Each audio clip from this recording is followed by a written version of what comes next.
speak to audiences around the world, and I train speakers as well, and I tell them that when you speak, that there's an objective that you want to achieve when you speak to an audience, because how people live their lives is a result of the story they believe about themselves. So you as a speaker, when you speak in this program, when people see you, what you do is distract, dispute, and inspire. You distract people from their current story with your guests and the questions that you ask. Through the process of the ongoing questioning and the way in which they respond and the things they have learned, you dismantle their current belief system and inspire them to create a new chapter with their lives. And so, but that's an ongoing process of constantly interrupting that conversation, what psychologists call your self-explanatory style, because life is going to beat up on you in so many ways, and many things, they come back, negative thoughts and how you feel about yourself, they don't die. They come back once you stop doing the maintenance work on your mind, listening to motivational messages, going to seminars and workshops, spending time quietly listening to the still small voice within. Who am I really? Is this really me? Am I giving my best? Am I just reflecting what's around me?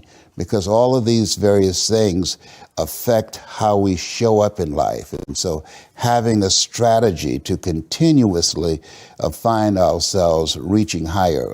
Robert Schuller had a book, is not very popular, but I loved it. It's called Peak to Peak, U-P-E-A-K to P-E-E-K, because you're constantly reaching higher to find out and discover your better self.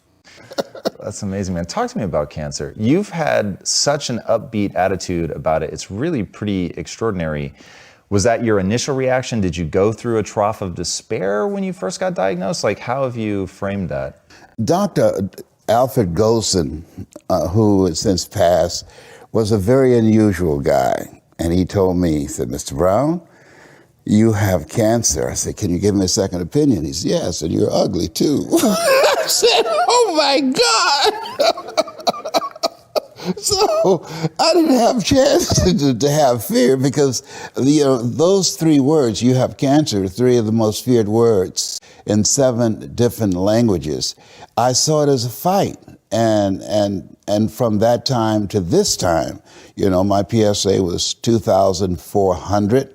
And that stands for prostate-specific antigen, and now it's below 0 and metastasized to 7 areas of my body, which was a good thing because 7 is my lucky number. Okay, so I never was fearful that I was going to die from it, and I think that I read something by Dr. Norman Cousins. He wrote a book called The Biology of Hope, and he talked about the fact that when something happens to you, you don't deny it, you defy it. And I was defiant that I'm going to beat this, I'm going to handle this. That there are people who many times when something happens to them, that they embrace it from a place of fear and it takes them out. And Elsie Robinson said, things may happen to you and things may happen around you, but the most important things are the things that happen in you.